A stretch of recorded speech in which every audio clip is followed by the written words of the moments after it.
Tu ne rates pas. Tu t'arranges pour échouer. Comme ça, tu peux dire que c'était pas le bon moment, au lieu d'admettre que tu as eu peur. Ce que tu fais là, ça s'appelle de l'auto-sabotage. L'auto-sabotage, c'est quand, sans t'en rendre compte, tu adoptes des comportements qui te freinent. Procrastiner, viser la perfection pour ne jamais finir, abandonner trop tôt, ou même choisir des objectifs trop faciles ou impossibles. Pourquoi? Parce que ton cerveau cherche à te protéger. Des chercheurs comme Claude Steele ou Steven Berglas ont montré que l'auto-sabotage sert souvent à préserver ton estime de toi. Si tu échoues à cause d'un manque de préparation, tu peux éviter de te dire que tu n'es pas capable. Et selon la théorie de la peur de l'échec, étudiée par Martin Covington, ce n'est pas l'échec lui-même qui fait peur, c'est ce qu'il dit sur toi. Le problème, c'est que ça a un coût énorme.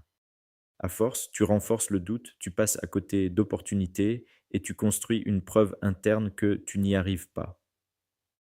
Une étude publiée dans Personality and Social Psychology Bulletin montre même que ces comportements entretiennent un cercle vicieux. Plus tu t'auto-sabotes, plus tu perds confiance et plus tu recommences. Alors comment t'en sortir?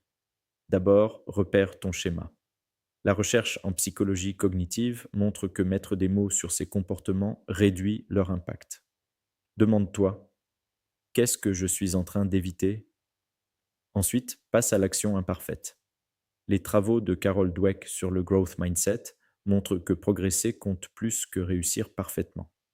Termine, même si ce n'est pas parfait. Troisième point, réduis la taille de tes objectifs. Selon les recherches sur la motivation, de Teresa Amabil de Harvard par exemple, avancer par petites étapes augmente la persévérance et diminue la peur. Enfin, entraîne-toi à tolérer l'inconfort.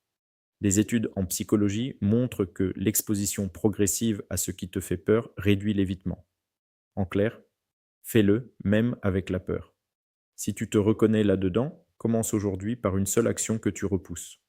Partage les résultats en commentaire. N'hésite pas à partager la vidéo avec des proches.